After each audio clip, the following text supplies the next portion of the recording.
Shalom. My hotel. Namaste. Free the land, beloved. Come on in, come on in, come on in. My name is Vicki Dillard, and I'm a very proud contributor right here on FlyNubianQueenTV.com, the network for melanated people just like you. Welcome, welcome, welcome to our broadcast. We're so pleased that you have joined us today, beloved. We have a very interesting and important war briefing that we must have. Somebody talk black to me. But before we get ready to have this most important conversation, watch this, that is directly related to Black liberation. Our conversation is one of the most important conversations because it is directly related to Black liberation. Are y'all hearing me? The Black family. The state of the Black family. Are y'all hearing me today? Welcome, welcome, welcome, dear family, to the Vicki Show, our Black primetime show. Somebody talk black to me. Using alternative media to reach Black society. Thank you all so much for joining us. Now, before we get ready to get started into our most important conversation, I'm going to ask that you do me a favor, a little bit of housekeeping before we get deep into it.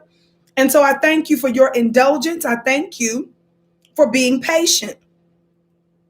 I thank you for being patient. Now, let me invite my Instagram family really quick to come on over to FlyNubianQueenTV.com. Let me turn off this fan because some folks think that when they be hearing the fan, they say that it's your computer. Talk black to me. It's not the computer, baby. It's the fan, beloved. It's the fan. Now, I believe in doing what you can do based on what you have at the time. But somebody talk black to me. We done level up our computer today. Somebody talk black. For the past few days, I'm trying to work out the kinks, family. I may not be a computer whiz like some people, but I'm trying to work out the kinks. Somebody talk black to me. But beloved family, for today's brief war briefing, I'm going to ask as you come in, please come in giving us a thumbs up, thumbs up, thumbs up. Be sure to like and share. Family, as you come in, thumbs up, liking, sharing. Why? Because it makes it more likely that other folks will know that we're here. Are you ready? On the count of three, let's do it. 1, 2, 3, thumbs up, share. Mika, hey, Miss Vicki, always walking in divine excellence. Thank you. My sister Selena said that you're glowing. Thank you, beloved. Share. At the bottom of your screen, family, there should be a share button. There should be a share button. On Instagram, you should be able to find the share button. I think it's a little arrow. Share it with your platform. Tell them to get ready to tune on in to FlyNubianQueenTV.com, the Vicki Show. We're on live and direct. You can access us live directly on YouTube at Fly Nubian Queen, or if you go to FlyNubianQueenTV.com, that link will get you directly there as well. FlyNubianQueenTV.com, or go straight to YouTube and put in Fly Nubian Queen, and you'll be able to access us on both places. I love you all so much, family. Thank you so much for tuning in to the Vicki Show, the Black Primetime Daily Show. We're typically here Monday through Friday, 6:30 p.m. Eastern Time, right here on FlyNubianQueenTV.com. By the way, family, I want you to know I'm going to go early tomorrow because I have a doctor's appointment. There's going to be a lot of little changes here and there, but always make sure that you look for the Vicki Show because I'm going to go a little early tomorrow. So look for me early tomorrow on the Vicki Show, okay? Just some maintenance stuff I got to do at the doctor's office. Thumbs up, share. Thank you, Instagram. By the way, you can follow me on Instagram at Vicki X Dillard. And also Instagram, I want you to get ready to come on over to Fly Nubian Queen because I'll need to use this device shortly, okay? Thumbs up, family. Share. When you think about mainstream media, when you think about corporate media, when you think about white media, beloved, they have multi-million dollar and even multi-billion dollar marketing budgets. Are y'all hearing me? So they're able to get their message out because they have the necessary resources. We're not there yet. So when you like, when you share, when you tell other folk about me, when folks are replaying my clips, when people are telling folks how they can reach us, you are expanding our message. Under no circumstances would we be operating as intelligent Black people if you think for one sake open enemy is going to go overboard to push a counter narrative, a counter revolutionary group of people who are exposing and calling out white supremacy and promoting Black empowerment. Talk Black to me. That just doesn't make any sense. Now they'll fake the funk like they're doing it. Are y'all hearing me today? They'll put some of their Black looking people in place. Let me say that again. They'll put some of their Black looking people in place. They'll put some of their implants, they'll put tares amongst the wheat to throw you, to give the appearance that they're doing something. They'll even let some of them sound pro-Black and say some powerful things. They'll even let some of them appear to be criticizing them on the one hand, but the same Black boule Negroes that they put up there are the same folk that'll turn around and tell you don't push reparations and will tell you to vote for nothing. Talk Black to me. So you got to understand and understand the tricknology that's going on. Talk Black to me. Thumbs up, thumbs up, thumbs up. You tuned in to your sister with the curly braids, Vicki Dillard, normally here 6:30 p.m. Eastern time, right here on FlyNewBeingQueenTV.com. Instagram, I'm getting ready to use this device, Instagram. So come on over. Now watch this. Let me say this real quick. Watch this. Because I'm going to use the device, Instagram. I was going as I was wishing Black fathers over the weekend happy Father's Day. I came across a comment that I'm going to share with you. And I think in the social media world, they call certain groups of Black males Black beta males. This is one of those, I think, accurately depicted dusty, rusty, dusty, crusty, lusty, zusty, malacusty, trolamusky, Ladusky, Kalucky, Balusky, Salusky, Delucky, Elucty. Talk Black to me. Wait a minute. On the lower rung of manhood. Talk Black to me.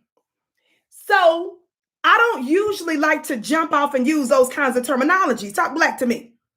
Because I understand the system of white supremacy and I understand spiritually and metaphysically that some of the complaints that Black males and even a lot of Black sisters have, they're misplaced because they are not spiritual people. Let me say this real quick. Some of you that dog out your sisters, some of you that's a part in a demonic way, a part of certain groups of Black males that's sitting there talking about being a stepfather is equivalent to wearing somebody else's underwear. Let me share the comments with you. If you're out there talking about the fact that a man is manless because he's a stepfather, talk Black to me. Let me tell you something. You've been taken in by the white man's talking points. Who told you that? God today. Isn't that what the book of Genesis says when God was looking for Adam and the woman? He was searching through the garden and they started putting fig leaves on them. And it says, he said, Adam, where are you? He said, I was naked and ashamed. And then God said, who told you that? He knew he didn't tell him that. So it was evidence that he'd been talking to the enemy. Some of you all have allowed white supremacy pathology to infiltrate Black society to where you coming up in here talking about being a stepfather is equivalent to wearing somebody else's underwear. Some of you out here dogging Black men who have the nerve, the manhood, and the godhood to be able to know how to bench press, baby, and build a Black family because you lack the wherewithal and the power to do it. You can't bench press, baby. I need to get my assistant in here to find me this little weight I be using sometimes. You can't even pick up a 1 pound dumbbell. This too big for you. This too weighty for you. So now you don't understand how somebody know how to bench press. You don't know about that level of power. So you run your mouth over there in the corner on somebody's internet. Talk Black to me. All the power you got is that little comment section. You don't know how to bench press? That's too much weight for you. So I got to correct the record today. Somebody talk black to me, but I was finna make a point before I got out. Some of you who, in a disproportionate and affected way, talk negatively about black women and talk negatively about black men. When you go too far, it's proof that you're living a magic-less life. God, today. It's proof that you are living a life where you don't understand where we are spiritually. Are y'all hearing me today? You don't understand where we are, the time and what must be done. So because you don't know how to attract this type of man in your life, because you don't know how to attract this type of woman in your life, you take out these frustrations. What you don't understand is that a reasonable amount of criticism and drawing attention to a certain thing makes sense. But when you give disproportionate energy to something, talk black to me, you give that thing energy. And in your little world, in your small, constricted, limited, parochial, narrow world, that's all you know. Because you don't attract what you want, you attract what you are. I said, because in your little world, you don't attract what you want, you attract what you are. You attract what you are. So if you are frustrated that you can't get a black, masculine, successful man, if you're tripping because you can't get that high value woman, baby, it's probably you.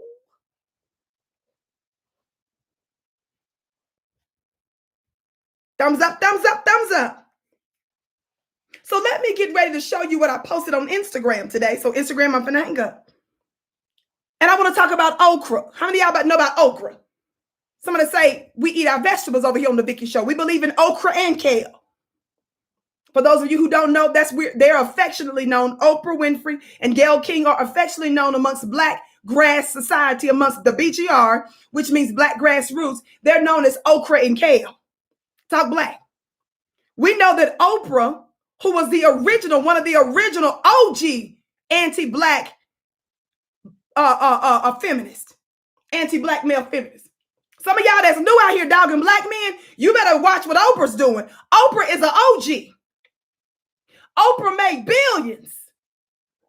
And Oprah is trying to talk black. Oprah is sitting up here calling black men kings and stuff. Oprah just did a special to my honoring the black kings and stuff. Oprah is not doing that because Roland Martin and Joy Reid and Don Lemonade called her out. Oprah is doing it because we, the Black grassroots and the new black media, gave her so much work over the years that we have exposed her complicity with white supremacy and the undoing of the black nation, and particularly the black man. Baby, she's trying to shape it up. She's trying to change it up. Oprah's finna push 70 pretty soon. She's scared that her legacy gonna turn out to be like Barack Hussein Obama. Barack Obama didn't think he would be touched with his legacy. He thought that he was gonna be able to write his own book. But Obama is battling what his reputation is because we've been exposing him. And Oprah said, look, I ain't going out like that. I'm coming all the way out and just saying, look, we're gonna honor our kings. God, today. But let's get ready to talk about it. All right, Instagram, come on over to FlyDivingQueenTV.com. Again, family, you can follow me on Instagram at Vicki X Dillard. You can follow me on Instagram at Vicki X Dillard. Let me get ready to post this. While I'm doing that, family, on the count of 3, hit that thumbs up button and share. Share, share, share. Wow. Are you ready? 1, 2, 3. Thumbs up.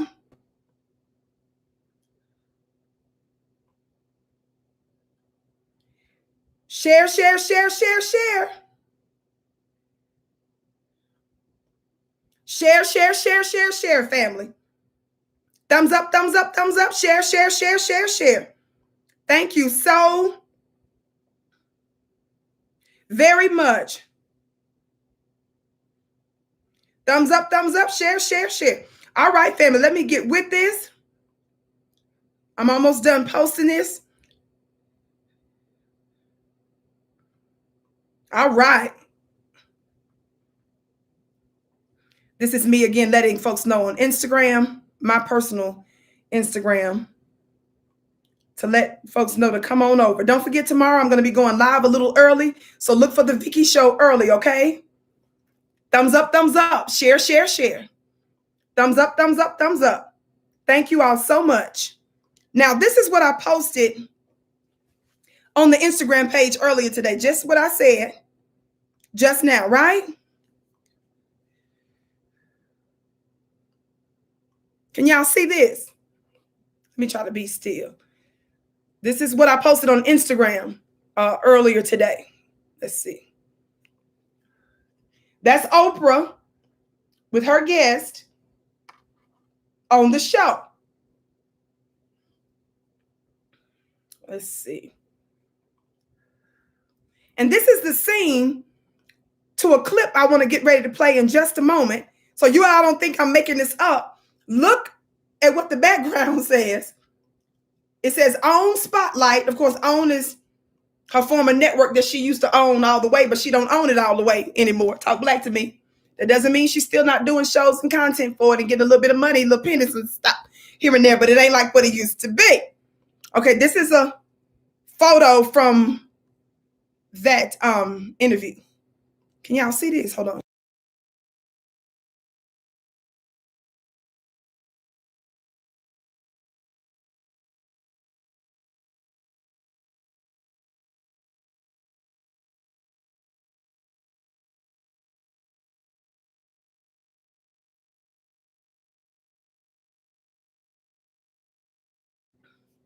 It says, honoring our kings, celebrating Black fatherhood.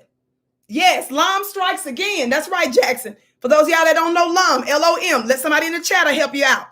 We coined that phrase here on the Vicki Show. Somebody say LOM. Oprah is a prestigious and a distinguished member of LOM. We're not going to take that away. We don't believe in being jealous and hating on nobody. We give honor where honor is due. Oprah is deserving of the extraordinary and unique title as a LOM member. Talk black to me. Y'all see this? Now watch this. Now, I don't believe that Oprah can be redeemed right now because of Oprah's decades worth of damage that she's helped to do to the Black community. But not only the damage that she's done to the Black community, she's done quite a bit of caping for white men, for Zaddy and stuff. Are y'all hearing me today? So she has not only done great work to undo the Black family and Black society, she has done extraordinary work to assist white supremacy. Not over a year's time, beloved, but over decades. Are y'all hearing me? The thing with Oprah is that it's good to repent. It's good to shift. But we don't see her calling out Harvey Weinstein in a real serious way, right? We don't see her calling out David Geffen like he should be called out. Somebody talk black to me.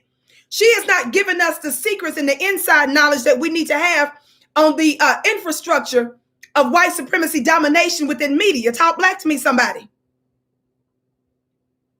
So there's much more work that Oprah needs to do that she hasn't done. I believe the stuff she's doing now it's about damage control to her reputation. Again, this has everything to do with what we, the Black grassroots, have been exposing. Are y'all hearing me today?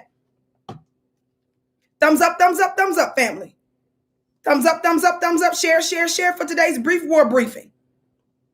Thumbs up. Now watch this. So I'm going to talk about that just briefly, but I didn't want to do too much hardcore research on this because I wanted today's show to be, again, one of those shows to where I'll be able to talk to you heart to heart, because this is a serious topic when we're dealing with the Black family.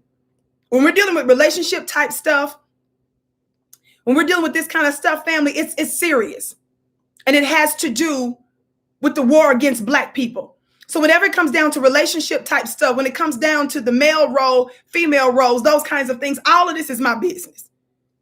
Talk Black to me.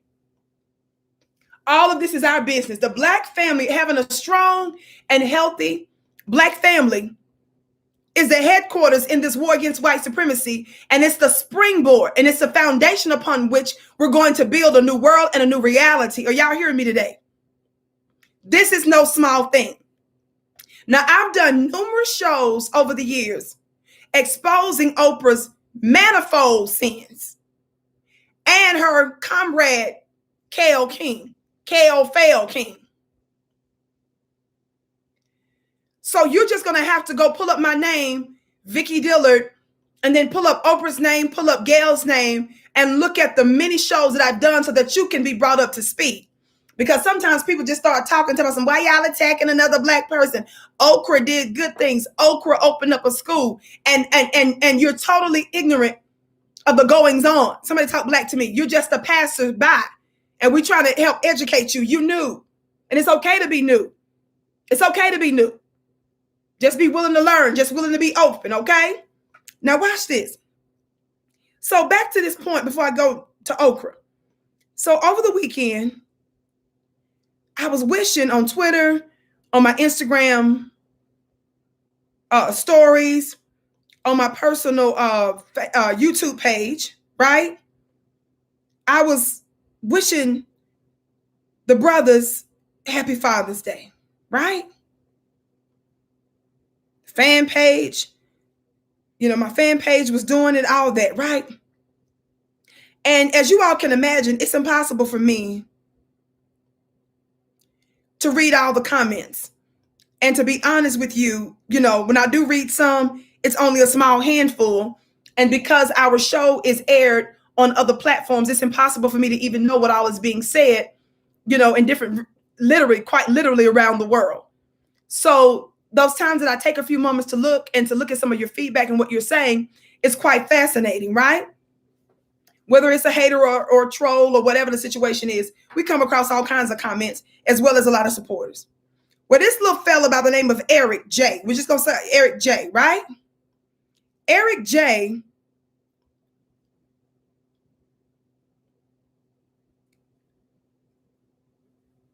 publicly posted this comment under me wishing Black men happy Father's Day. I just want you to know I'm not making this up. Maybe I should cover up his little face and stuff, but he put his own public stuff out there, so he dealt with it. Thumbs up, thumbs up, thumbs up, family. Share, share, share. Can y'all see that? I just wanted you to know I wasn't making this up. Uh-oh. I just wanted you to know I wasn't making this up. I knew about Oprah's upcoming little Father's Day thing because she's been promoting that for the past few days.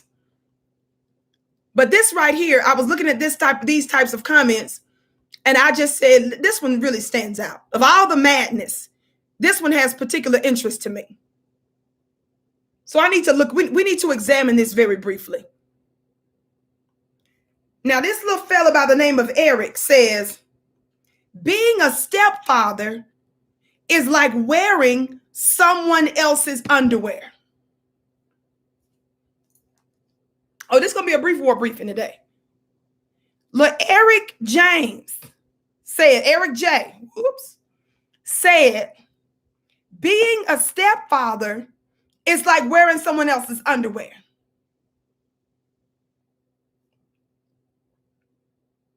Family, a Black male, a Black beta male said that out loud and in public, with ostensibly his name and picture beside it.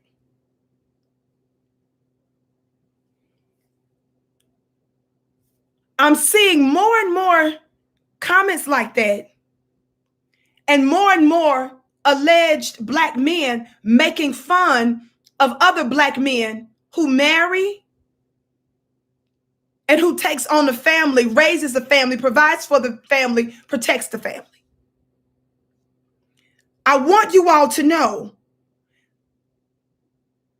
that this is a cancer in the black body.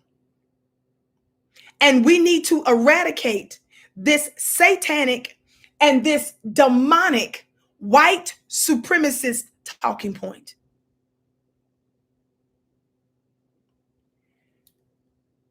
This show is not about advocating for you to go out and intentionally find a woman and a family, as some of y'all will call ready-made families.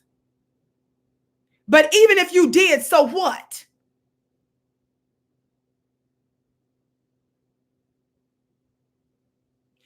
It is a demonic mindset to say that being a stepdad is like wearing someone else's underwear. Somebody say, who told you that? Watch this.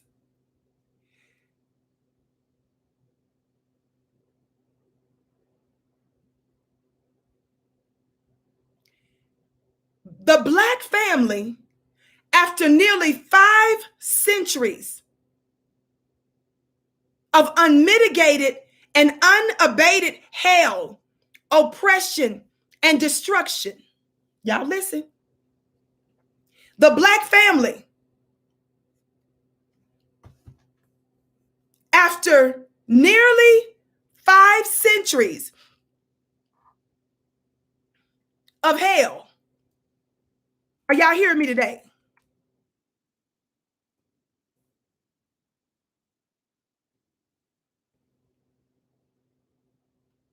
Have been intentionally undone. We have been deliberately destroyed by our open enemy.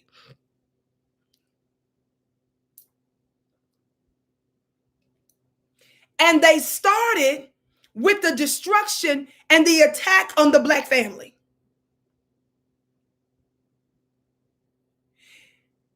Because we're in a season, as I've explained to you before, where there's a changing of the guards and then there's a changing of the gods.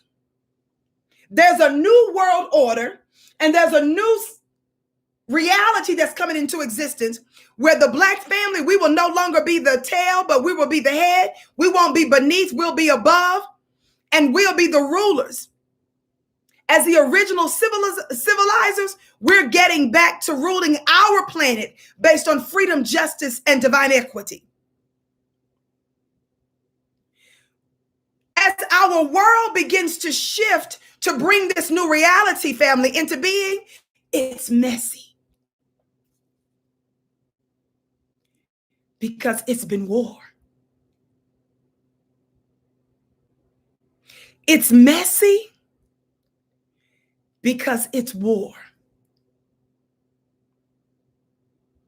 And whenever you're coming out of a war state for nearly 5 centuries and trying to build a new world after your open enemy has traveled the world over, lying, stealing, killing, and destroying it, it's going to take some time to rebuild, and it is messy. Talk black to me. Thumbs up, thumbs up, thumbs up, thumbs up. Share, share, share, share, share.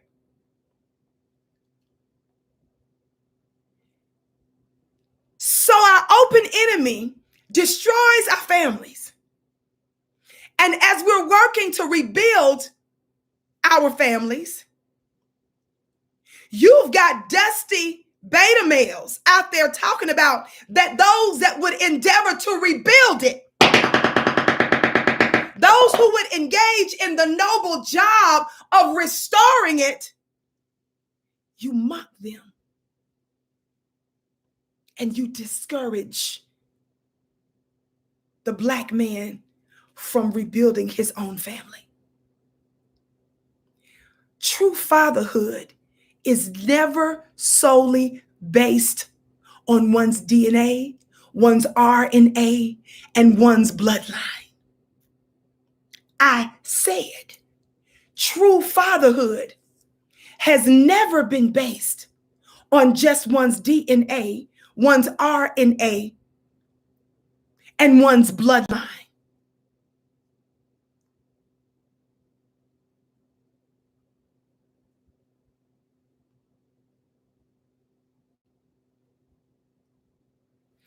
This is a white supremacist demonic ideology that's trying to infiltrate Black society.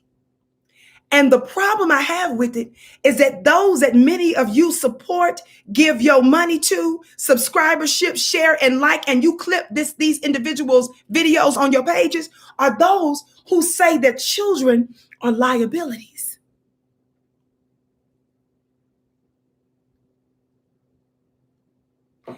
That is demonic, and that is truly satanic. And the fact that it's got any traction at all shows you that the enemy has infiltrated Black society.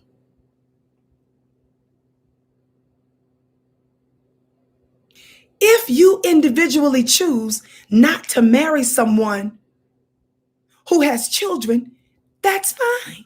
That's not the issue. The problem is when you open up your big, fat, sloppy, white supremacist mouth to denigrate those that would. And you're doing it because within yourself, you can't bench press.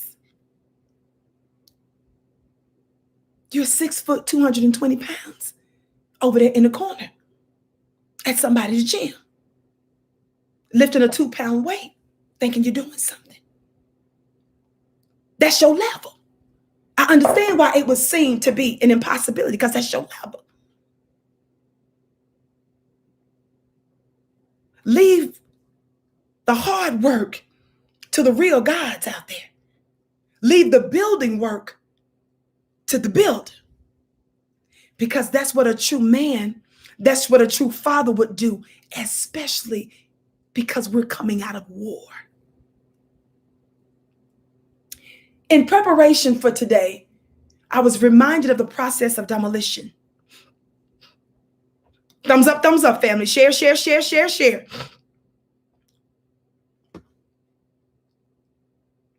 Thumbs up, family. Share, share, share, share, share.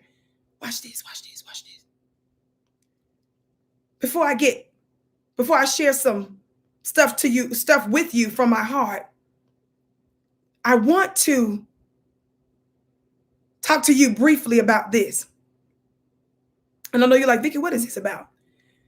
I found this knowledge and information that I was reading about the science of demolishing a building interesting. Share, share, share, family. Watch this, watch this. It talks about in this article how demolition is probably one of the most interesting parts of construction work.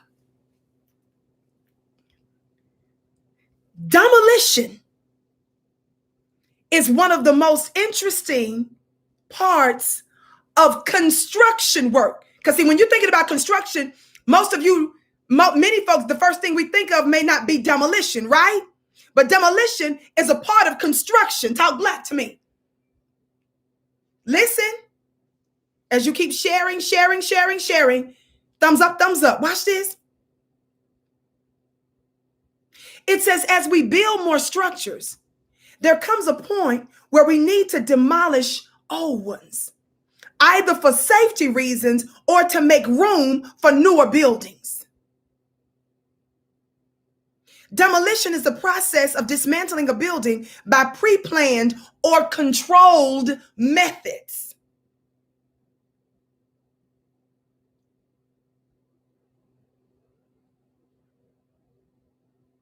It says, however, there's more to demolition than swinging a wrecking ball. It involves highly trained experts working with debris, weather conditions, materials, mass, and physics. Methods may vary according to the type of building that's being demolished. Y'all listen, I'm going somewhere. This is a place for intelligent Black people, but also spiritually intelligent Black people. It talks about here that pre-demolition process. And it says that before demolition is executed, the experts must consider several different factors. Now, there's a process that's dealing with the building survey, where experts examine the different characteristics of a building, such as the materials, building usage, method of construction, condition, draining conditions, traffic conditions, building codes, and neighboring communities. So you don't just go in there and start tearing up stuff. Y'all better listen. Shout out to our moderators in the chat. By the way, family, they're going to be putting important information and important links. They're highlighted in blue. So make sure that you take note of some of the stuff that the moderators are putting in there, important links. You can screenshot it, or during the show, you can even rewind it, talk Black to me, or click on the link so that you can refer to the link for later usage. Then part 2, another thing to consider about the pre-demolition process is the removal of hazardous materials. It says specialized personnel is called upon to remove dangerous materials from the building prior to demolition, such as asbestos, minerals, radioactive substances, flammable materials, and petroleum contamination. It goes on to say how, number 3, the demolition plan. Experts craft a detailed plan illustrating what will be involved in the demolition, how it's supposed to be carried out, the equipment that will be used, so forth and so on. Then there's safety measures. Why am I bringing this up? Let me say this part 2. The next step is to select the safest and most efficient demolition method that stays within budget. Not all demolitions end in explosions. Methods can range from devastating blasts to non-explosive piece-by-piece removals. Some include implosions, excavators, wrecking ball, bulldozers, and selective demolition. Let me tell you something. I'm bringing this process of demolition up because it's messy. But in constructing a new building, it might be necessary. And there are different forms of demolition. I'm likening the stepfather or the father figure or the male figure that comes into one's life to help restore the family, the boy, the girl, the woman. And they work with materials that they have. And these are not unintelligent and sloppy men. It requires a level of expertise. An intelligent king that knows how to take what some of you Negroes consider to be trash. He sees it as his treasure. Are y'all hearing me today? What's one man's trash is another man's treasure.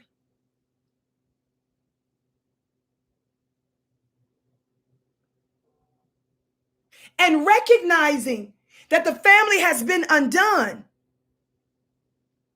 and that there requires a level of intelligence, of planning, of care before you just decide we're going to rip up some family and screw them and being a stepdad is equivalent to wearing somebody else's underwear. Who told you that? The white man destroyed the family.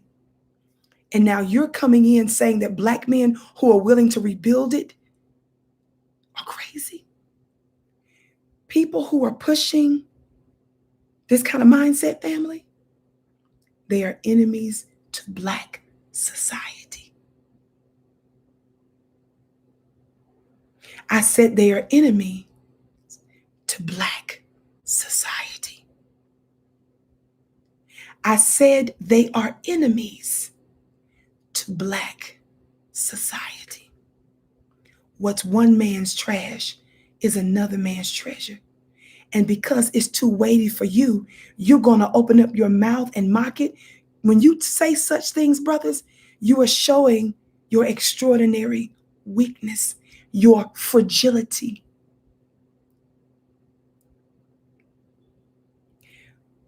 But I could go further and deeper and be more technical on that. But I don't want to be right now. I want to briefly give you this clip with Oprah and her special she's doing that she did talking about Black men, call them their kings. And then I want to marry what I just said to you just now with something else. Let's just say that. Now, while I prep this, I want you to give us a thumbs up, share, family. On the count of 3, for those of you that haven't. 1, 2, 3, thumbs up. Thumbs up, thumbs up, thumbs up, thumbs up. Thumbs up, thumbs up, thumbs up, thumbs up. Don't be jealous and mad at a man that knows how to be a man, baby. Don't be mad at a brother who knows how to do construction work.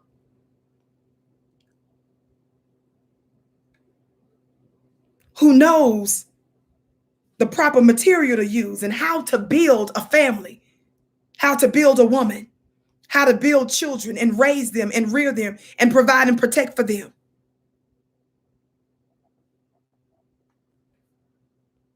That's a sick pathology to embrace.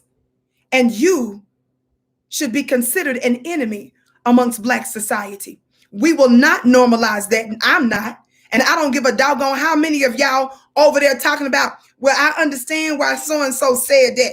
And make sure that you don't lay down with just any kind of woman. Of course, make sure that you don't lay down with any kind of woman, just like you need to make sure that you lay down with any kind of man. That's not the point today. I'm dealing with that specific mindset of mocking, denigrating, and disrespecting a man that knows how to be a man that has the necessary bandwidth to build.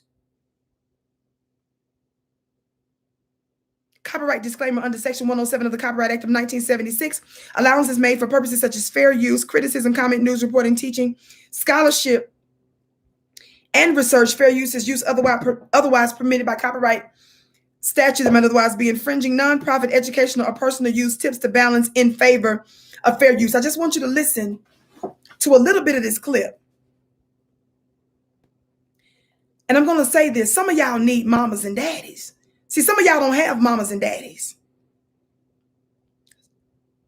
Proof that some of you all don't have mamas and daddies is because you say certain things out loud that you should keep to yourself.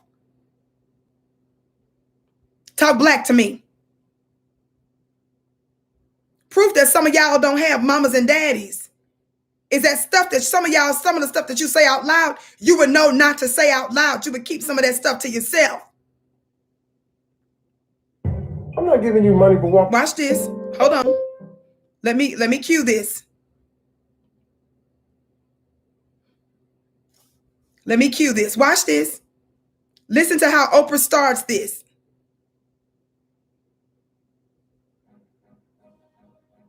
Let me turn this down because I don't want.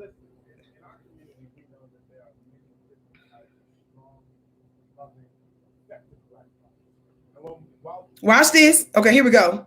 Seeped into our culture through television and movies about Black men, particularly Black fathers. Now, I have always known that those images and destructive myths have chipped away at our culture and our families in ways that we don't even imagine. So tonight, we are honoring the full, broad, deep, wide dimensions and reality of Black fatherhood. Now, I'm getting ready to skip this, and I'm going to come back because she said something else down the road about a third way or halfway through this conversation. Listen to what Oprah said right here, y'all. Watch this. I'm going somewhere with all of these different concepts. Thumbs up, family. Share. Let everybody know we're live on FlyNewBeingQueenTV.com. Black Primetime Show, The Vicki Show. Watch this. I wasn't in a good place during our adolescent years, and so we all lived with my dad. That's John Legend that's talking right now. So I'm not the norm when you see a lot of kids talking about growing up in a single parent home because the single parent was our dad. And I'm still very close with him. I think our personalities are very aligned. And I just look at him as a great example for me. And I always think about some of the things he used to do with us. And I think he was an exemplary father for us. And I use him as a role model for sure. That's awesome. Yeah. Man. You don't hear that very often at all. Yeah, I feel fortunate. And honestly, I still carry a lot of lessons that he either consciously or unconsciously taught us. Sure. Yeah. Watch this. Y'all listen real close to this next part, family. Everybody share, listen to Oprah. Somebody say, eat your vegetables. So here we are. We're back celebrating Black fatherhood. And for decades, Black men haven't seen their true lives reflected in TV and film. We're going to, with the exception of Randall, of course. Sure. And I believe that has had an incalculable effect on our collective spirit. That's why it's so important that you're playing that role. Did you all hear what she just said? Oprah just sat there and admitted to understanding how decades and years of negative Black stereotypes and conditioning and programming of Black men have done damage to Black society. Oprah, that's you. Somebody say, that's you, Oprah. Listen again to what she said. Some of you new people, you brand new Black men haters that's out there, y'all are just now on this real hard, for real, nonstop, can't stand Black men. Oprah is the OG. Oprah is doing a U-turn right now. Y'all better pay attention to the original anti-Black man, Black feminist. Oprah is making a U-turn. You better ask yourself why. You better ask yourself, what does Oprah know? Listen. A single parent was our dad, and I'm still very close with him. I think our personalities are very aligned. A remarkable experience. Talking about our own experiences as dads. Well, I lived with my dad primarily. I use him as a role model for sure. That's awesome. Yeah. Man. You don't hear that very often at all. Yeah. Okay, listen. Celebrating Black fatherhood. Listen. And for decades, Black men haven't seen their true lives reflected in TV and film. She said Black men haven't seen their true lives reflected in film and television. Well, how is that, Oprah? When all the movies you did was about, how do you do a movie like the movies Oprah did, where it comes out of slavery, it comes out of the sharecropping era, Black Code, Jim Crow era. Oprah loves all the movies. The reason I can't stand The Color Purple is, how is it that you're going to come out of an extraordinarily racist America? You watch that movie, you end up having more hate for the Black man than you do for the white man that slapped Oprah's funny looking self and put her in prison, in jail. Whenever you watch these movies, white people who cause the chaos, they get all the credit and the glory for giving the appearance that they're fixing their own madness. That's why I don't like The Color Purple. Funny looking movie. I don't like them kind of movies. I don't know why y'all enjoy that mess.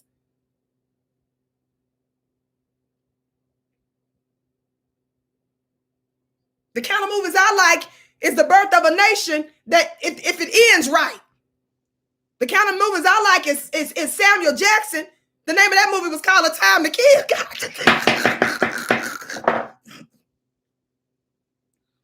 Now, y'all know, of course, I'm not telling you to go out there and to take nobody out.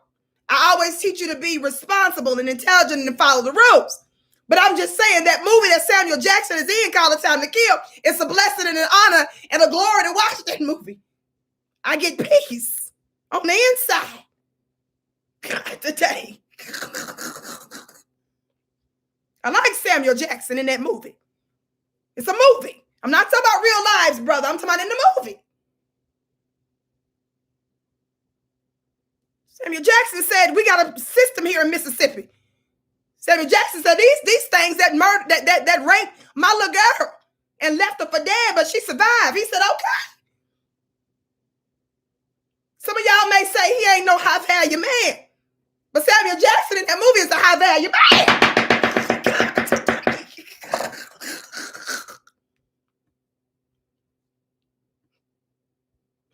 Felt peace. Listen. with the exception of Randall, of course. And again, I'm not telling y'all to go out there and do that. That's the name of the movie. I enjoy the movie. I'm just saying. It just gives me peace. I just get a little peace and stop. That has had an incalculable effect on an exemplary father for us.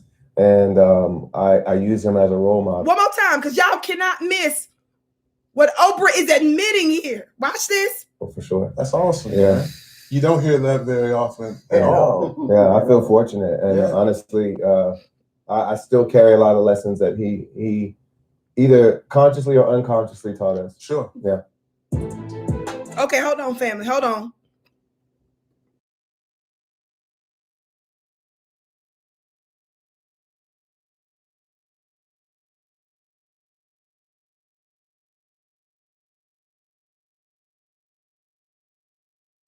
Hold on, I'm cueing it.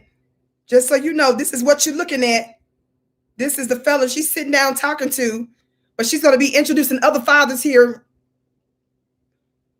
in just a moment. So just want you to know, this is what you're seeing. Hold on one second.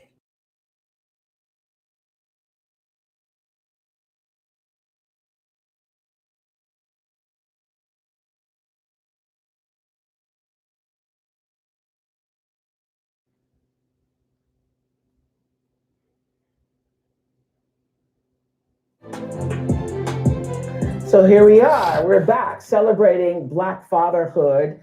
And for decades, Black men haven't seen their true lives reflected in TV and film. With the exception of Randall, of course. And I believe that has had an incalculable effect on our collective spirit. That's why it's so important that you're playing that role. She's admitting the damage and the warfare that media and television does, family, which means she knew exactly what she was doing. Watch my previous shows where I've discussed what she did to Michael Jackson.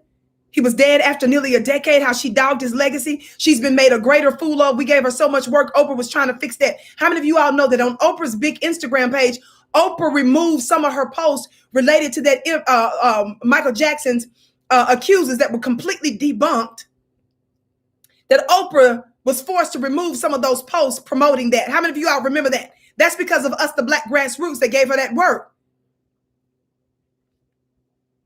So I want to introduce you to one of the most extraordinary families I know. Before we go there, I want you to listen to something else that she said. Oprah is the original Black man hater, but she's more powerful than most because she did great damage with a great wrecking ball to Black society over decades. And she knew what she was doing. And I proved that to you guys previously when I gave you information on the David Geffen situation with the Michael Jackson stuff. I gave you insight on what Oprah admitted later concerning what Harvey Weinstein did and when he was pressuring her to cover certain topics. And she said she felt like that she was being bullied by Harvey Weinstein and stuff. Family, you got to look into my other previous shows because if I go there, we'll never get off of this. Just know I know what I'm talking about. I bring the receipts and you have those previous podcasts as a reference, okay? I want to move on to today's stuff because I want you to listen to this little bit of insight. I think it's right here. Let me cue it because I don't want you to miss this. You may not see the significance of this, but I want you not to miss it. And again, today's going to be a brief word briefing. I'm going to try to hurry because I got something else I've got to do. And then I got to get ready for my doctor's appointment tomorrow. So I'm going early tomorrow, family. So look for the Vicki Show early tomorrow. Thumbs up, share, share, share. Listen, y'all. Because my own life changed when I went to live with my dad. What? I'm your sister with the curly braids, slinging the braids all over the globe. Did you all hear that confession? When Oprah was doing her shows back in the day, remember she made her father look crazy for a minute. Then she introduced him to her audience. She would shout him out a little bit here and a little bit there, but she always came across bitter. This is the original OG Black man hater. Y'all missed that. Let me go back. No, baby. No. What did you say, Okra? Father, because my own help you to heal. And in your point of view, hold on. What do we need to do? said this many times. Maybe you didn't hear me say it many times, but I have. Because I know firsthand how the trajectory of your life can just dramatically shift by the positive influence of an involved father. Because my own life changed when I went to live with my dad. Vernon Winfrey. Now, my dad, he was strict. Yeah. He had some high expectations and standards of me. I remember the first year I was living with him and I came home with a C and he said, there will be no C's in this house because you are not a C student. So anyway, I know for sure that I would not have had the life that I now have, be the person that I am, had I not spent that time with him as a teenager. And so, can you imagine when Oprah was known as the queen of talk for a quarter of a century? And then for other years, when she had her own television network and was still doing stuff in the media, can you imagine if she used that large platform that she had around the world as a queen of talk and where she brought in billions of dollars? Can you imagine if she pushed that just every now and then over 25 years as a queen of talk and said this black man who was involved in my life, who I went to live with because he raised me the way that he raised me? He had high expectations. He gave me what I needed.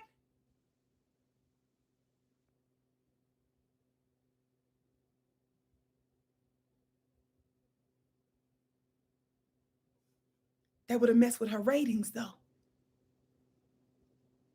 That would have messed with her ratings if she credited the involvement and the direction and the guidance and the protection of a black man.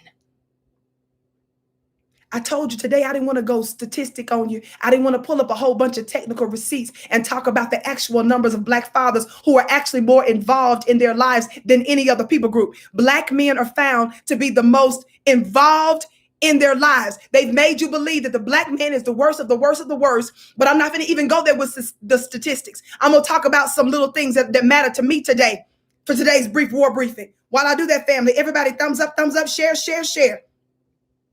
Thumbs up, share, share, share. Now listen to what she says to the guy again before she starts to give her dad discredit. Listen to what she said, because I don't want y'all to miss this. You know, Sterling, I have said this many times. Maybe you didn't hear me say it many times, but I have. Notice she said, I've said this many times, but maybe you didn't hear me say this many times. Oprah is saying that because we've been calling her out for giving the black man no real respect over decades. That's why she just said that to him. Don't miss it. Because I know firsthand how the trajectory of your life can just dramatically shift by the positive influence of an involved father. Because my own life changed when I went to live with my dad. Vernon Winfrey. Now, my dad, he was strict. Yeah. He had some high expectations and standards of me. I remember the first year I was living with him and I came home with a C and he said, there will be no C's in this house because you are not a C student. So anyway, I know for sure that I would not have had the life that I now have, be the person that I am, had I not spent that time with him as a teenager. And some of my fondest memories growing up with my father, who is still a barber right now in Nashville, Tennessee, at the Winfrey's Barbershop. Right. Yes, I would let him cut my hair, but I wouldn't let him shave me if I were Okay. Deal. But one of my fondest memories is hanging out at Winfrey's Barbershop in Nashville and all of the fellas, all the men sitting around listening to them talk. Always the best. Hearing the chatter, the Family, think about that. Can you imagine if she said that on a regular basis when she was dominating the talk world, the media world? We have called her out. And here she's acknowledging that the entire, did you all know that Oprah, as a young girl, this is stuff that's out there, she became pregnant at a very, very, very, very, very young age. Tell the truth. Who just said it in the chat? How Paul Mooney said that Oprah was a double agent. Y'all know the black comedian, the black truth teller comedian who just recently passed, may he rest in power. I remember reading that somewhere where he was calling out Oprah. Of course, I didn't know that he did that so many years ago because it just felt right in my spirit to call her funny looking stuff out over the years. Oprah knows what she's doing. just like she knew what she was doing over the many decades when she was disrespecting Black men. And now that the pressure is not on as much and she's not sitting in that seat and the spotlight is not as strong as it used to be, now she's trying to fix her pathetic anti-Black legacy. Somebody say Lom. Somebody say League of Mammies.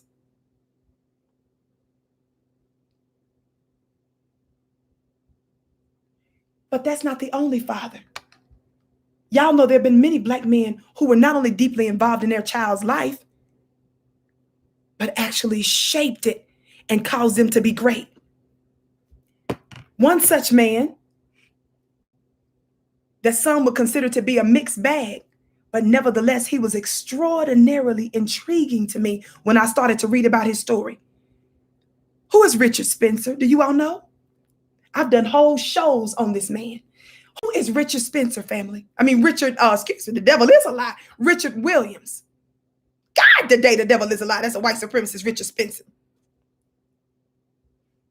For some of y'all, they your zaddies, but I'm talking about daddies today. God, today. Who is Richard Williams?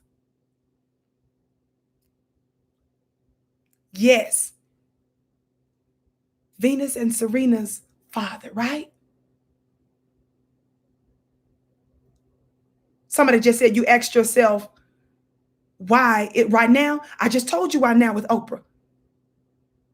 Her spotlight and her influence is not what it used to be. She was able to do even more. She was able to be a great benefit to white supremacy when the world was watching her more back then.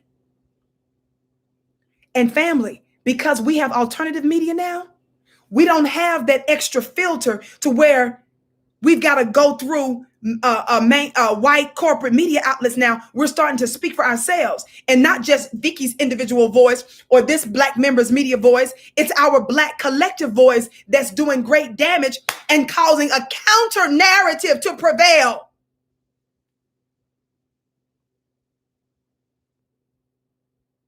That's right, Joe Jackson too. They demonize him. Richard Williams. Do you all know that before Serena and Venus were born, he told his wife that he was going to have a couple of girls that were going to be basically dominating in tennis? Did you all know that he didn't know anything about tennis, that he taught himself about tennis? And that in the hood, he trained them? Did you all know that? Y'all, they want us to focus on the other little areas that seem to be more sexy and intriguing in his life. They want us to get all into who he's married to now and all this other kind of stuff now, but you all aren't paying attention. That this man wrote a whole book. He wrote a journal writing into existence what he was going to do before those two women existed. I said before they existed.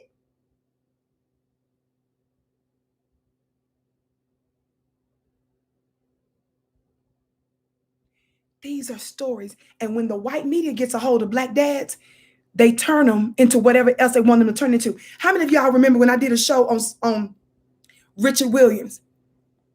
Remember I shared with you guys an interview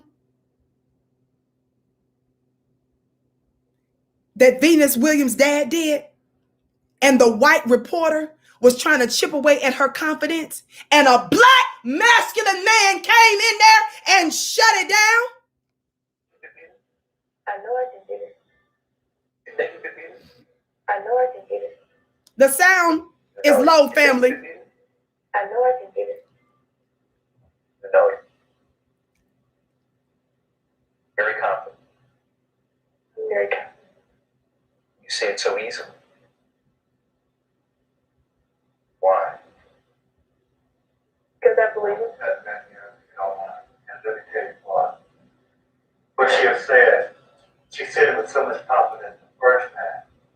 But to keep one on and on. Listen, we can't keep interrupting them. If you want, you got to understand that you're dealing with an image of a 14-year-old child. Listen. And this child gonna be out there playing with your whole ass, and he gonna be in the grave. When she says something, we done told you what's happening. You deal with a little Black kid, and let her be a kid. She'll answer it with a lot of confidence. Big damn alone. What did the black man say? What did the black man say? What did the black man say? What did Venus and Serena's brother, Mr. Richard Williams, come up in there and do what to that white reporter? Do you know that's one of the ways, black men, you provide and you protect for your family? That white man was shaking and quaking when that black masculinity came up in there and said, she done told you, leave it alone. Daddy said, I'll mess up this Lily White interview. He didn't just write his children into existence. He didn't just learn about a sport he didn't know nothing about. He guided them along the way and protected them. He shut that you know what down. The black man lifted his little black girl's confidence to dominate the world in tennis in a way that we've never known before. And when he saw that the white man was tapping into a part of her power to diminish her confidence, it was a black man that said, no. He made them feel like they can dominate the world. And he helped to guide them.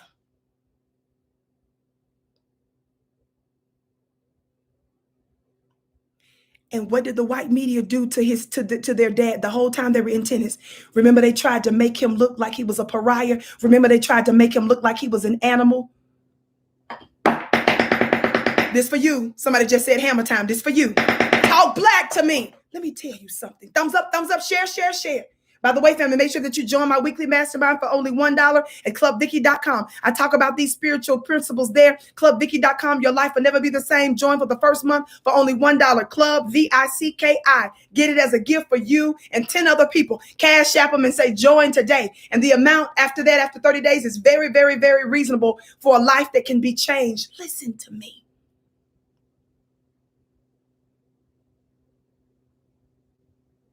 Let me tell y'all something. I do not make excuses for black men who are not operating in what they should.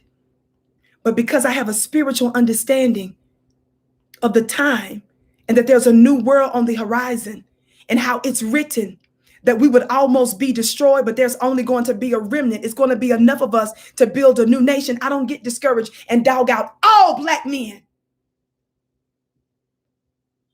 And in a moment of extraordinary transparency with you right now, I'm disgusted when I see black males disrespect other black men who raise black babies. While my mother didn't bring men around us or get remarried while she was raising us, her and my father, I have memories of her and my father together.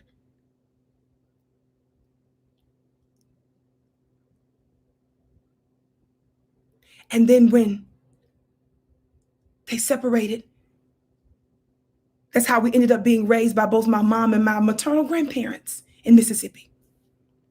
My mother never made excuses for my father, but she didn't dog him either. I said my mother never made excuses for him, but she did not dog him either.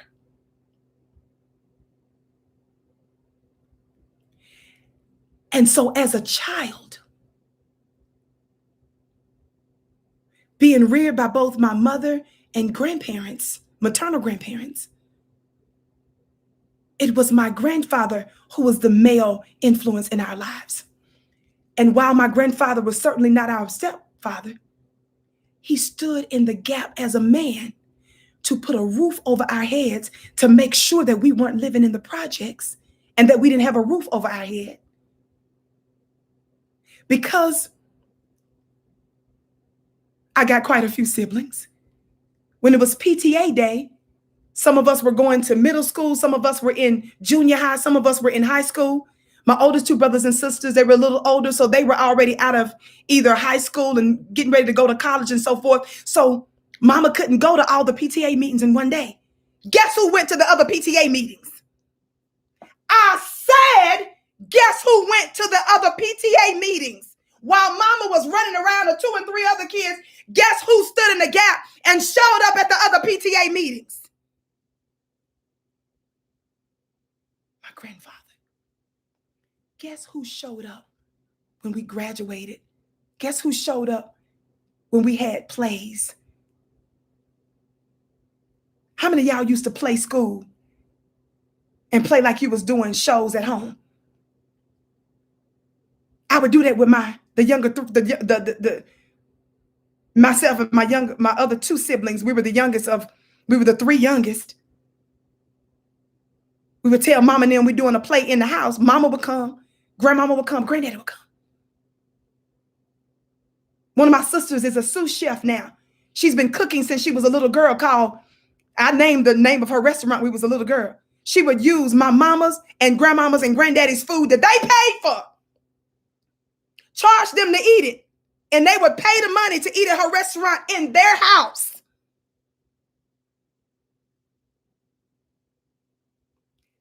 I'm 42 years of age. The Vicki Show has been official since I was 11 years old. I have the VHS video that's called The Vicki Show. Me, Vicki Dillard. My first guest on The Vicki Show was my grandfather because I was so intrigued by him. He served in World War II. He cut the grass. God, today, do men do that anymore? He cut the grass. He worked. He didn't argue when my grandmother felt some kind of way. He was man enough to where she didn't run over him. But he didn't get involved in no back and forth.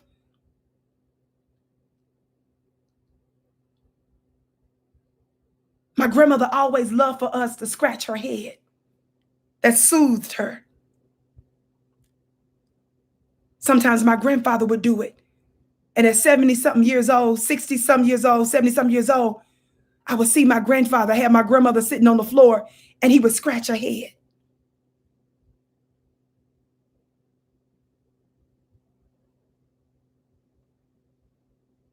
When he was in school, one of the electives, he had no choice. And one of the topics he did, whether he was going to do something related to hair or sewing.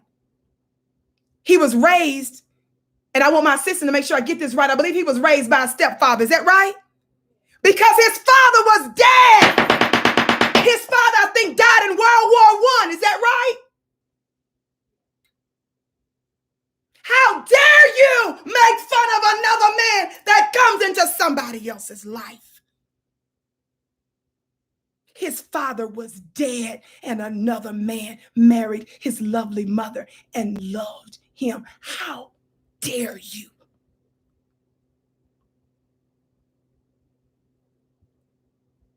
So because I didn't have the traditional male figure in my life, do you all think that I'm just going to give the middle finger to my granddaddy, who was a man, an all-the-way man? Talk black to me.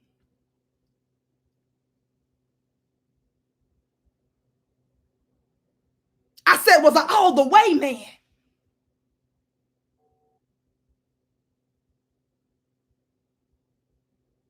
When he would take me, because I worked ever since I could work. I wasn't even able to legally work. My mother had to get a permit for me because I wasn't old enough to technically work at the time. I was 15. Station wagon, driving around 5 kids, a mama, him and my grandmother. Their house, 1 bathroom. We were still hanging out clothes, didn't have a dryer. I don't know about y'all, but I'm from Mississippi like that. Didn't grow up with cable, that kind of stuff. Granddaddy didn't whoop us as much as my grandmother would. But he would talk you to death. You almost wish, just give me a whooping today. Don't talk my head off. Just give me a whooping.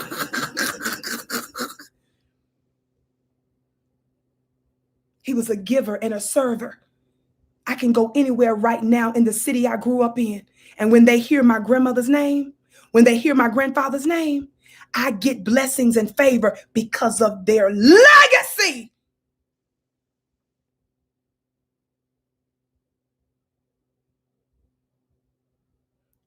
How dare you? I said, how dare you?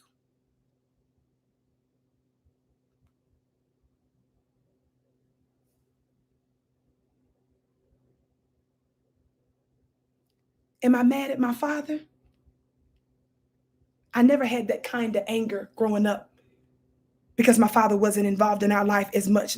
My brothers, their response was a little different. Let me tell you all something. We're in a very wicked world where our open enemy has undone the family. It's not about making excuses. It's about the fact that what I've been given, I take. If my father figure came in the form of a granddaddy, I received it. Because you must not forget that your mother and your father, no matter what the circumstance, they ultimately are just vessels. You come through them. They're your entryway to earth. Don't reject the manner and means, the unusual manner and means in which your father figure might come. Don't forget, there's demolition going on. There's rebuilding. Demolition is messy as we're trying to rebuild a new world.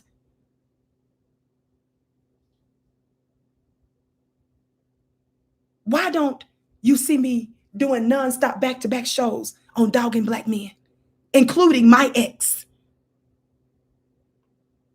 Because I understand. Does that mean I'm getting ready to marry a beta male? Do I look like I'm about to marry a beta male?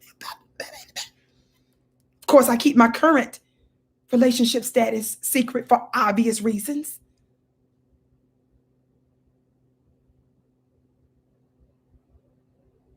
But even my ex, when the federal government came after me, they thought that because I was officially divorced, that they were going to be able to get some information or get an ex-scorned husband to say something crazy. They showed me the FBI documents, my team. In the FBI transcript, when the government reached out to my ex-husband, the transcripts is cussed out, is bleep, cussing out cuss words in it, where he cussed them out and said, do you think I'm getting ready to help you build a case against my ex-wife? Fool. He was in a legal predicament separate and aside from that.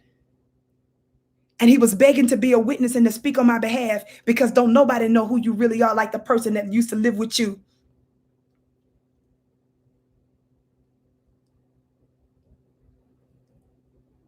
And they refused to bring him in.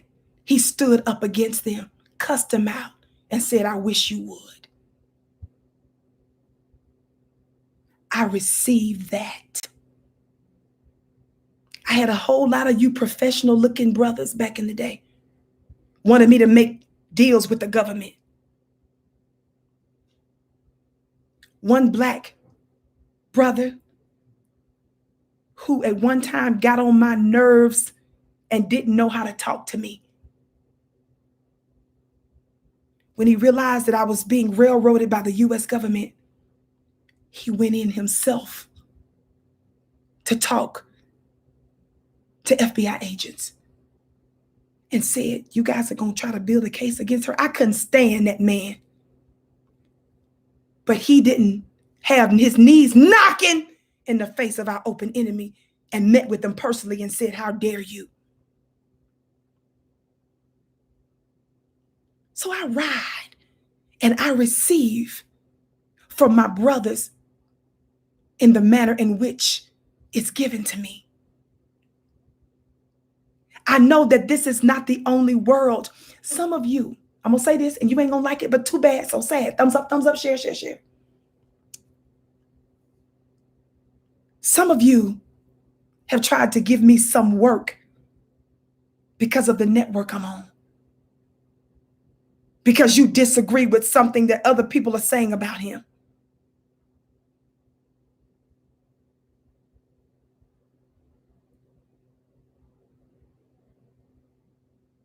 Are you the ones that's been elevating my message and putting it around the world?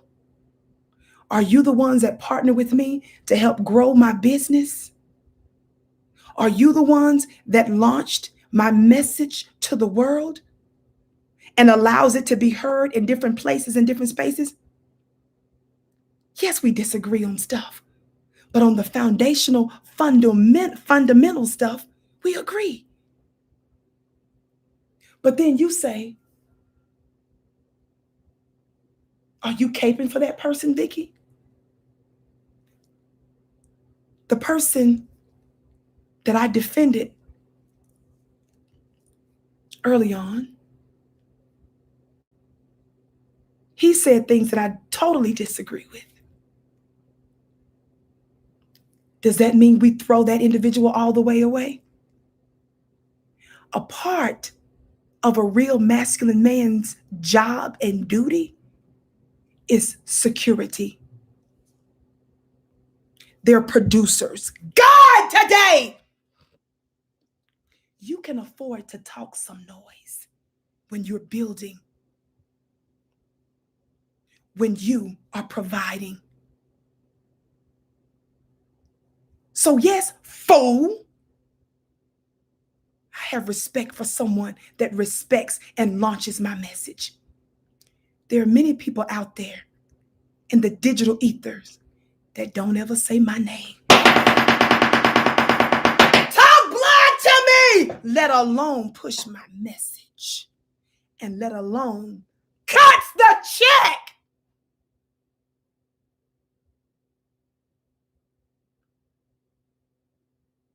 And if you don't have a problem with someone that tries to mess with or threaten that, something is wrong with you. It's not about not calling somebody out. Slowness. It's about, is the other person perfect? It's about who is elevating and lifting my voice.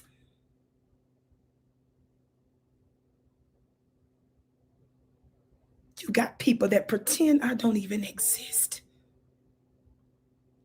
And you gonna ask me which way? What's wrong with you? I said, what's wrong with you?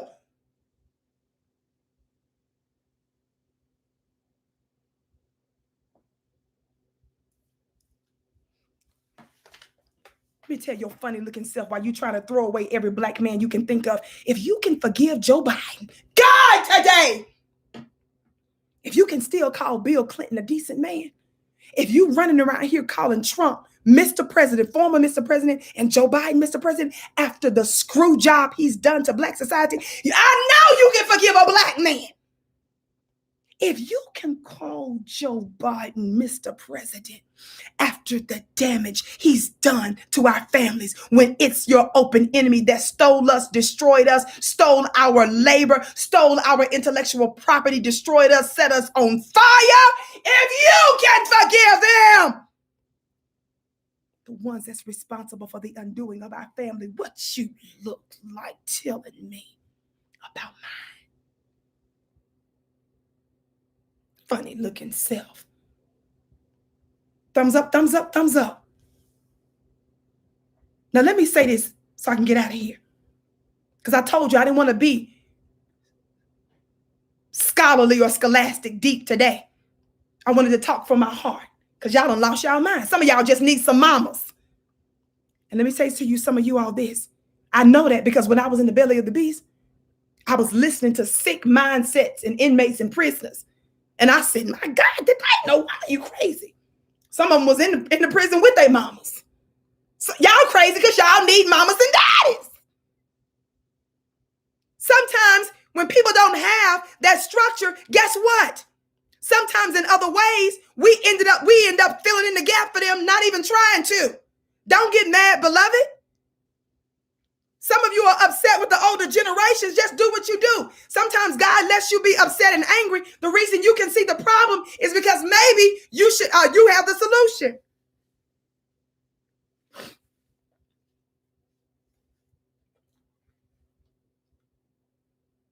Talk black to me. Now I want to talk about this principle real quick, and I'm out of here. It's a principle that's best seen in a movie. Somebody, what y'all know about Jerry Maguire? What y'all know about that movie, Jerry Maguire, that was done in, I think, 1996 or so? What y'all know about Jerry Maguire? What y'all know about Jerry Maguire?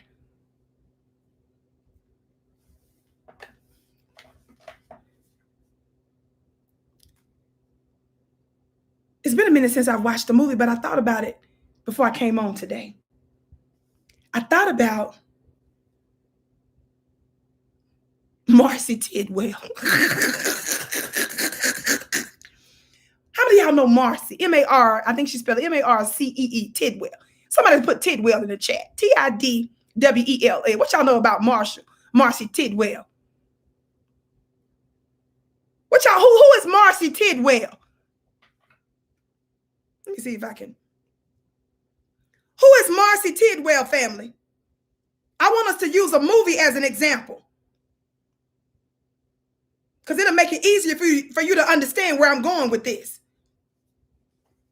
to make this our reality. Talk black to me, family. Who is Marcy Tidwell? T-I-D, yes, Tidwell. You got it right, Tidwell. Who's Marcy Tidwell? I'm waiting for y'all to put the name in the chat. Y'all don't know who no Marcy is? This Marcy Tidwell. This is Marcy Tidwell. Regina King. Y'all remember now? Marcy Tidwell was my favorite character in that movie. Regina King. Shout out to the glorious, beautiful goddess that is Regina King. Regina King, let me show you his picture, which you should know who Mr. Tidwell is. Rod Tidwell. Cuba Gooding Jr., right? Played Rod Tidwell, right? Her husband. He was in the movie. He plays a famous football star. And Tom Cruise played the, what was it? An agent who worked for a major corporation that was, he could tell, was just really exploiting the players. He grew a conscience overnight. Tom Cruise, the character he played, Jerry Maguire, and started to go into business for himself as his own agent, right?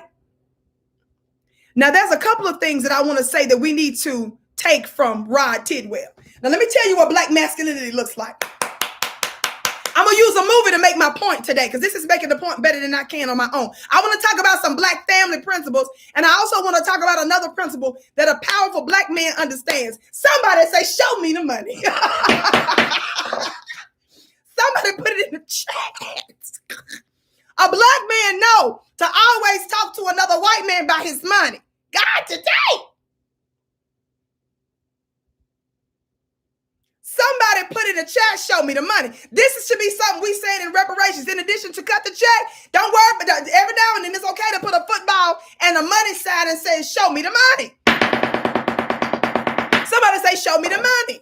I love Mr. Rod Tidwell, because Rod Tidwell was telling his white agent, Jerry Maguire, he was putting the pressure on Jerry as his agent. When he left that big company, everybody threw Jerry Maguire's funny looking self away. So this black man kept mashing the gas with this white man. Tell the truth. Somebody say, show me the money. We're going to be saying that as it relates to reparations.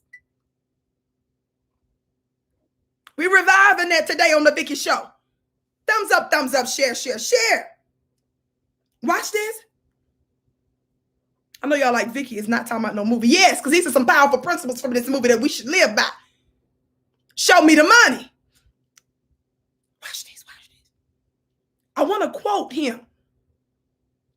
Now, he uses explicit language on this one quote, but watch what he said in the movie.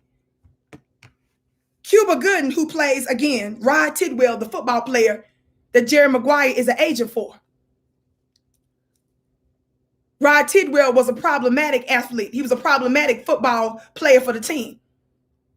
So the fact that he ended up doing real good, getting a big fat contract, was not only a blessing and a boon for Rod Tidwell and his family, but it was also a blessing and a boon for Jerry Maguire, right? Somebody say, show me the money. Watch this. Watch this. Watch this. When Rod Tidwell, again, Cuba Gooding, the character he played, was putting the pressure on his white agent to produce for him the best opportunities. Why y'all laughing at me? This is a quote from Rod Tidwell. Watch what Rod tells this white man, Jerry Maguire, his agent. He says, I got a shelf life of 10 years, tops. Y'all listen. My next contracts got to bring me the dollars that last me and mine a long time. What did what did Rod say? It's got to last what? Me and mine a long time. Somebody say he's a family man. Listen. He said the S word. He said, I'm out of this sport in 5 years. Listen to what this black man said. What's my family gonna live on? Brothers, pay attention to this trait and this characteristic that Rod Tidwell.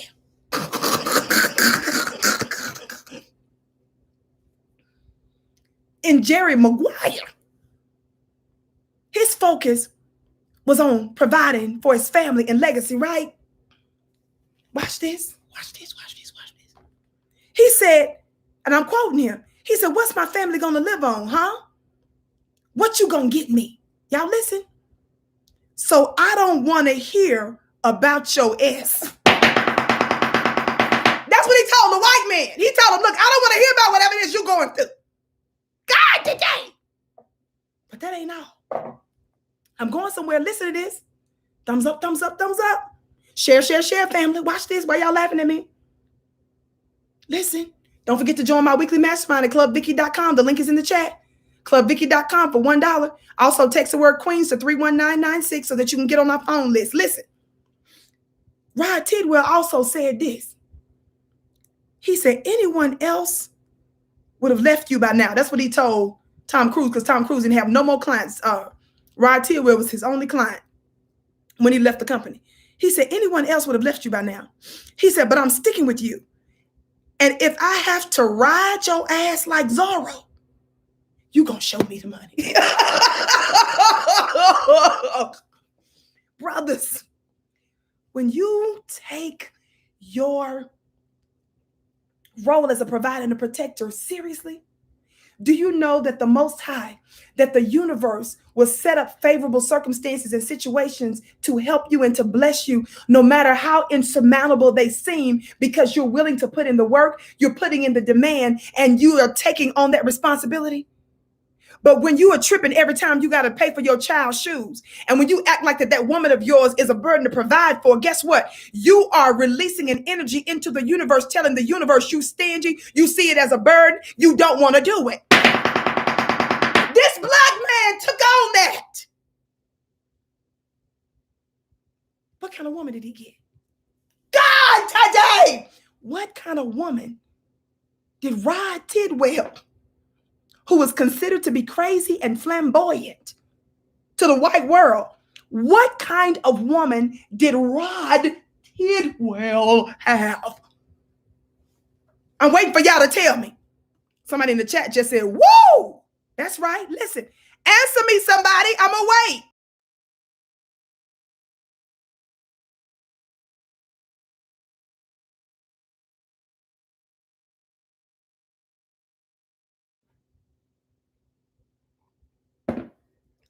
What kind of woman did Rod Tidwell, who some of y'all would say is crazy and flamboyant, what kind of woman did he attract in his life? Watch this. When you watch the movie, you find out that they had the most loving and compassionate marriage and relationship and family. But then you find out when this black woman went crazy, who did she go crazy on? God today. When Marcy Tidwell, somebody say Marcy, M-A-R-C-E-E. When Marcy went off, yes, she was a rider. Who was she going off on, family? Did she use her sharp tongue to denigrate her man? God today. Who did she use her mouth to put in check? Who did she shut down? She acted like a what? A gentle dove, and like she was putty in the hand of a masculine man, right? But she acted the total opposite when it came. That's right. With Jerry Maguire and them. Talk black to me. Watch this. Now I want you to listen to a quote. We're almost finished. Thumbs up, share, share, share. Listen to a quote from this black woman writer, Marcy Tidwell. See, white supremacy don't like this kind of example. Talk black to me. Watch this. Yeah, I want y'all to listen to what this woman said. I just happened to be thinking about this today. I said, I ain't finna go deep with them. We finna talk about Jerry Maguire today. We finna talk about Show Me the Money. We finna talk about Rod Tidwell and Marcy Tidwell. We finna talk about the Tidwells. Black masculinity, black fatherhood, black families. Watch this. What did Marcy say? I'm quoting Marcy. Marcy was mad at Jerry Maguire in the movie for getting her husband some little messed up deals, right? So she was checking, and watch what she says. I'm quoting her.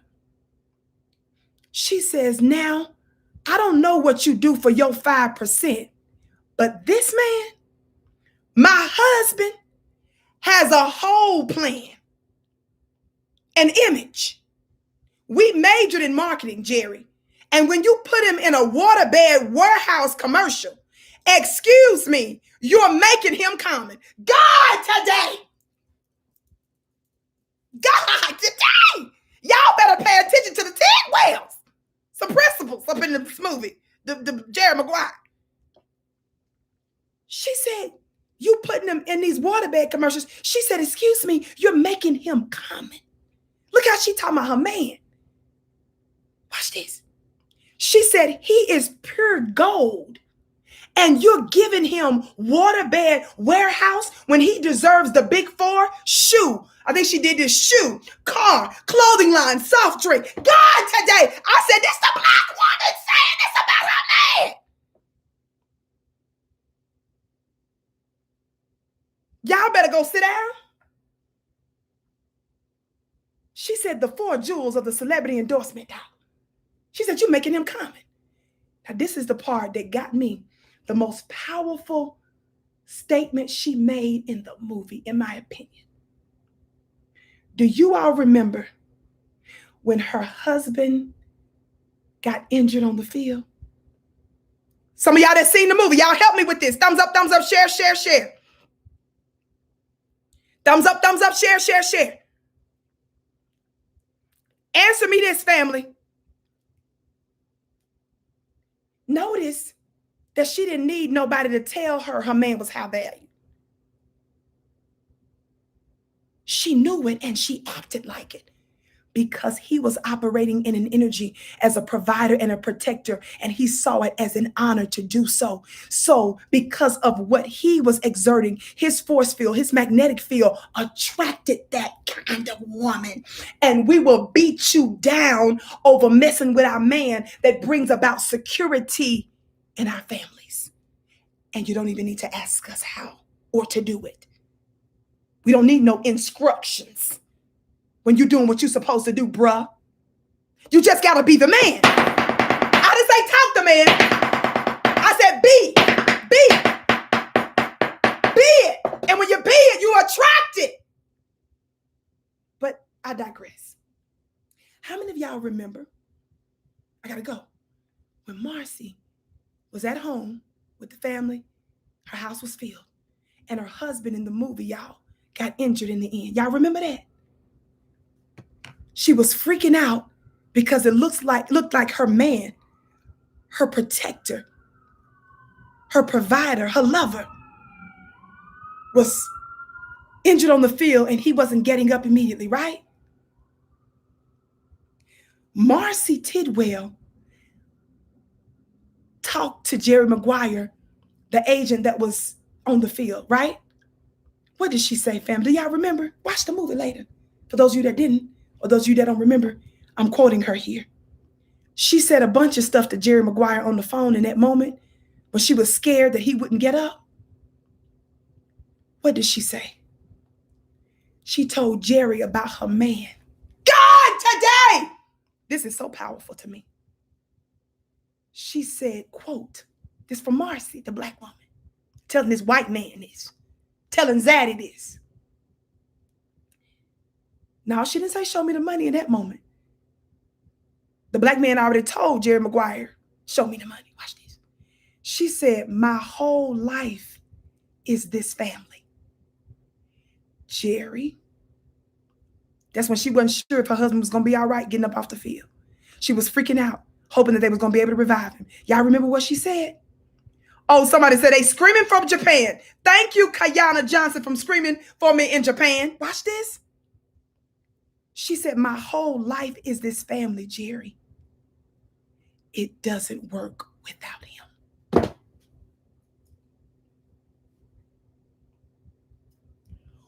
Whew. Y'all play too much.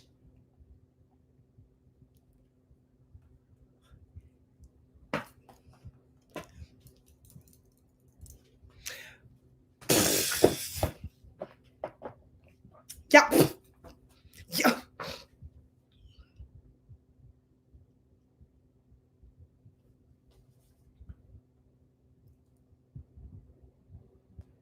This black woman in the movie, Jerry Maguire,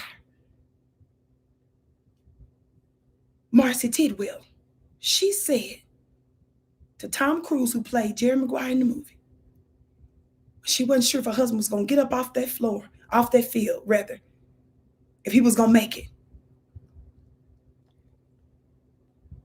She told him about this man right here who the world made fun of, who they called flamboyant, crazy, talked too much, called him ungrateful. He had a black woman that understood him. She said about this man right here, I'm going to read the quote again. Y'all know I had to do my little research and get the quote right. She said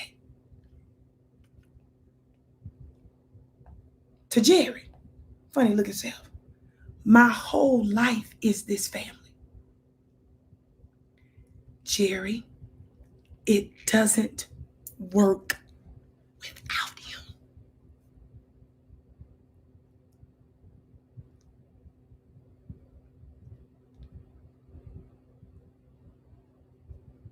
She rode hard for him.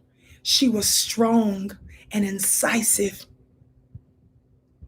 when it came to the white supremacist corporate system that exploited her husband. But she was like putty with her man because he took seriously and treated it like it was an honor to be a provider and a protector for his family. And necessarily, the Most High, the universe, bowed down, created opportunities, circumstances, and situations to favorably bless them.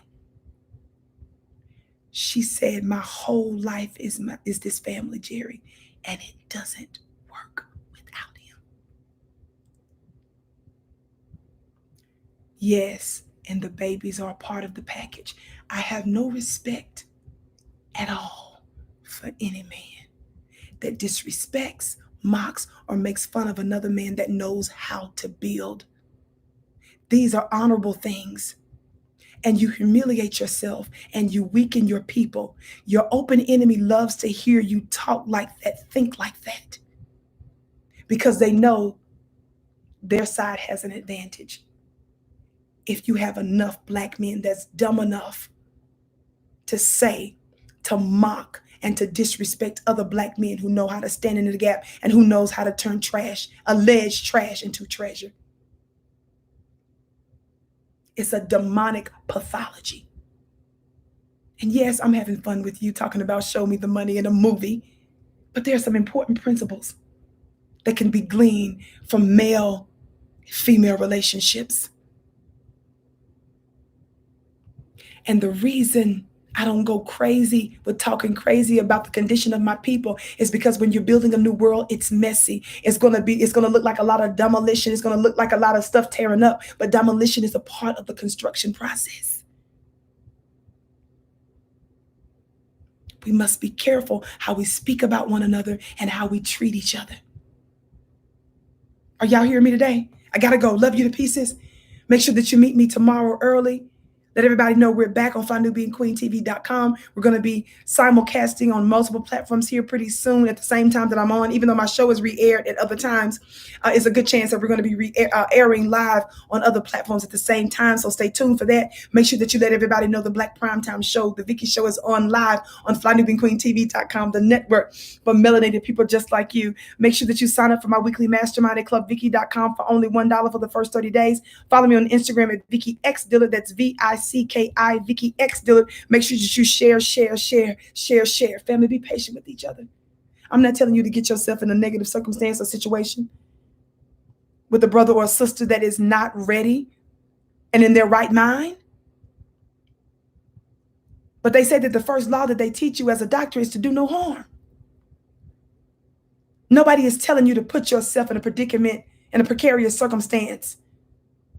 But we are telling you to do no harm. In the meantime, shut your mouth and don't disrespect those that do.